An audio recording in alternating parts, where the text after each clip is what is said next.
ઘણા બધા કે આંદોલનથી કાંઈ ન થાય, સરકારને કાંઈ ન ફેર પડે, એક રાજીનામું માંગવાથી શું ફેર પડશે, આનું કંઈક પરમેનન્ટ સોલ્યુશન ગોતો.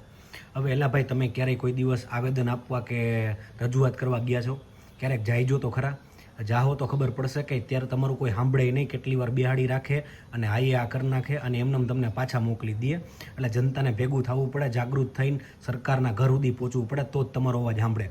જોઈ લ્યો આજના ન્યૂઝપેપરમાં જે લોકો નીટનો ન બોલવા તૈયાર નહોતા ને, એવા લોકો હવે એમ કહે છે કે નીટ પેપર લીક એક ઘોર પાપ છે અને દોષિતોને ઝડપથી સજા આપવામાં આવશે ને, આકરી સજા કરવામાં આવશે ને.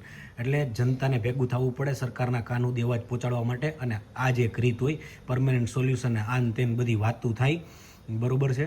હવે ઘણાને એવું કહેવાનું છે કે એક રાજીનામાથી શું ફેર પડશે. તો તમને ઘણા બધા લોકો કહે છે એવી એક વાત કહું કે માની લો કે કોઈ માણસ છે, એ કોઈ કંપનીમાં જોબ કરે છે અને એ કંપનીમાં જો જોબ કરે અને કોઈ 2-3-4 વાર ભૂલ કરશે, કોઈ સારું કામ નહીં કરે, તો એને કંપનીમાંથી દૂર કરવામાં આવશે, બરોબર છે, અથવા કોઈને કોઈના ઉપર એક્શન લેવામાં આવશે. આવું શા માટે? હવે એક ઉપર એક્શન લેવામાંથી કે દૂર કરવાથી શું ફેર પડે?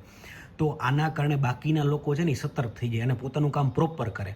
એટલે એકનું રાજીનામું લઈ લે કે એકને દૂર કરે ને, તો બાકીના ઉપર અસર થાય, એટલે બાકીના સારું કામ કરતા થાય. એટલે જો આજે એકનું રાજીનામું લેવામાં આવશે ને, તો બાકીના મંત્રીઓ પોતાનું જે કંઈ કામ છે ને સારી રીતે કરશે.